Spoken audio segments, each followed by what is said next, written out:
Oh, okay. Well, we've got a patch, boys, but it's not a particularly large patch. What's happening over here?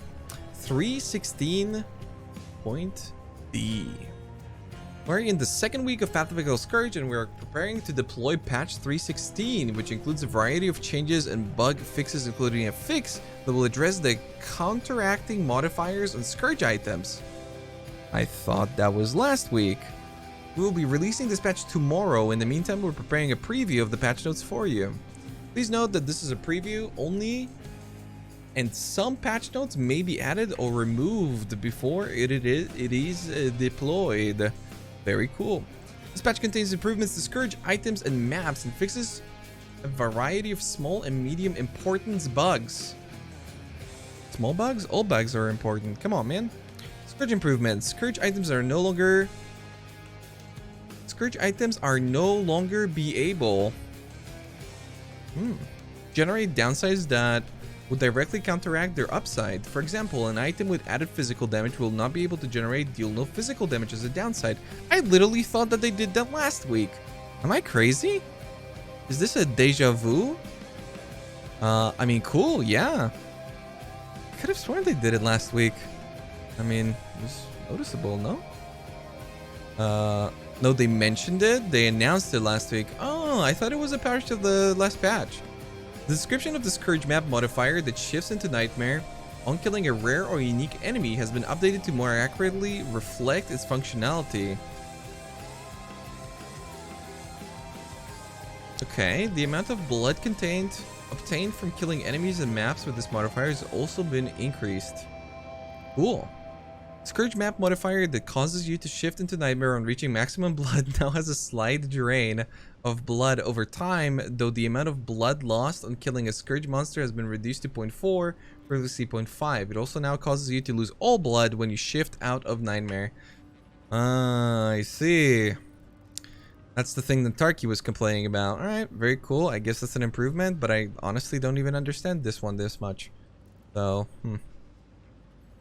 I wouldn't be able to tell you. Scourge maps that shift into Nightmare on reaching maximum blood can no longer teleport you into an incursion upon shifting out of Nightmare. Wait, what? On reaching maximum blood can no longer... Oh, okay, so that was actually happening. Because I don't think you're able to actually click the button normally the same way you can't during a ritual. But I've never actually noticed that. Alright. Well, that's... Well, actually, that's kind of lame, no? I mean, I guess it's good, but you can... I mean, you could like shift in and out. Whatever. Other improvements. The damage of the Delve Spider Flicker Strike skill has been reduced. Okay, people are gonna like that because a lot of people were complaining about the spiders. I've seen that around. My builds are indestructible, so I didn't quite notice it yet. Damage of the exploding pods stagnation map boss fight has been reduced. Okay, nice. So this is the sort of thing that the boss would place under itself, and then people would kill the boss, and then they'd be like, yo, let's pick up some loot, and then they'd die. I've seen a lot of people die to this previously. I've seen a lot of people die to this in Gauntlet, specifically with the increased AoE in the previous patch, and it's good to see that they're reducing its damage. But honestly, how much are they reducing the damage? Because that should do a lot. Especially for a tier 1 map.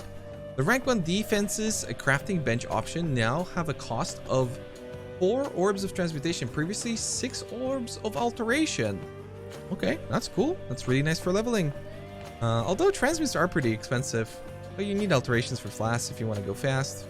Makes sense. For hardcore anyway. The Siren Weapon microtransaction found in the shop has been renamed to Trident Weapon. Holy fuck. The biggest change of them all. Alright, bug fixes. These are always fun to read through, but I usually don't. But let's see. Fix the bug where Sentinels of Absolution summoned through Intuitive Link would not attack. That's a cool bug.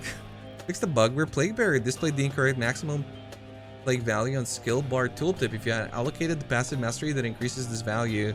I feel like I've seen that in a bunch of different people's streams. So that's nice. Fix the bug where Tempest Shield would have to be reactivated after logging out. There you go, boys. No longer have to reactivate after logging out. That's a huge boost in quality of life, because some people were saying that that's really annoying. It really affected me much, but let's go. Here's the bug where specters could sometimes raise the wrong minion. Okay. Fix the bug where Mirage Archer support could support Power Siphon, causing the skill to become unusable. Okay. The effect of Wind Dancer Keystone passive could be triggered from being hit by a spell.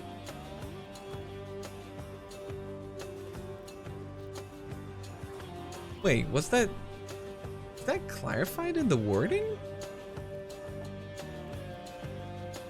Or does it say attack damage? Oh, if you've been hit by an attack recently. Okay, well, that's a pretty fucking big bug, but it's not like anybody's gonna be using Wind Dancer anyway. This is a buff. I mean, it's a buff for the literally nobody that was using Wind Dancer. The only people that are using this keystone are the people who think that it still works the same way that it used to. Lethality notable passive was not affecting ranged skills. Kind of a big deal. Black Flame Unique Ring was not granting kill credit for enemies killed by the Ignite. That's kind of a big deal too. Veiled Suffix modifier in bows, which grants a percentage of to fire damage over time multiplier, was using two-handed values. Didn't they say in the patch notes that it will use two-handed values? Am I crazy? I could have sworn that that was what they put in the patch notes.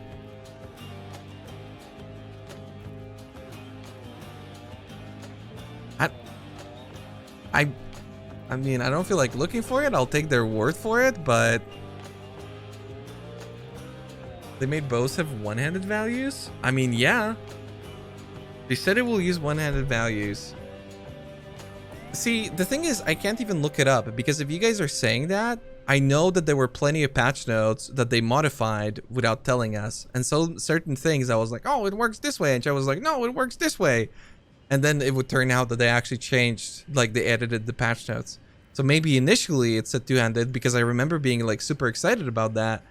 But then, yeah, now it's like this. This is kind of an interesting one because that's a lot of power, you know?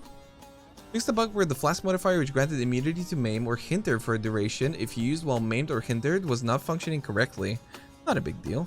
Fix the bug where the suffix modifiers that provided reduced flash charges gain of flask applied to you of increased effect was categorized as prefix modifiers in the crafting bench. Okay.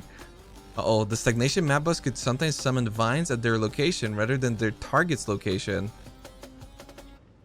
Wait, I thought that was intended. Okay. Jason and Maker of Myers were unable to create clones in the Hollow Ground unique map. This happened to me. I was like, dude, where is his homie? And it didn't happen. I like this bug. Please don't fix. Those bosses really fuck you up. Everybody, run your Hollow Ground unique map now before they fix it. It's actually super easy when there's not two of them. The Reef map boss could continue to spawn minions after dying. That also happened to me. Delve Darkness damage over time was slightly higher than intended at depths shallower than 1000. Oh, there you go. Maybe that's why everybody's dying to Delve now, Crappa. Opening a Chronicle of Adzoatl did not grant credit towards the Assist the Forsaken Masters challenge. Okay. Party members could not interact with Xena mission portals after leaving the mission area. Okay. Party members were sometimes unable to see the party leader's map portal in a guild hideout. Okay. Monsters in Nightmare could prevent discovered hideouts from being fully cleared. Fix 2 instance crashes. Alright. Cool. It looks good. I mean, improvements to Scourge are very much welcome. I gotta say, they're doing a better and better job, but they're still literal light years away from making it, I think, the way that everybody wants them to be, especially when it comes to crangling items. But most definitely, this change to how there can't be an upside and a downside is a huge move into the right direction. No doubt, no doubt. And then as for the bugs, it's great that they're fixing stuff. I wish that they would fix more instance crashes, just because I don't know about you guys, but I've been crashing a lot. I've been crashing more than the average bear this league, and I usually really don't crash at all. So it's good that they're doing something, but I hope that they continue to do stuff, because even in the last video that I was recording, the game just crashed in my hideout. It was pretty yikes. But yeah, good changes. Other than the hollowed ground map, make sure to run your now because it really is a lot easier this way. You know, don't fix it. Make it easier. Yeah, not much to talk about. Still waiting for more stuff. Hopefully we're gonna get more news soon.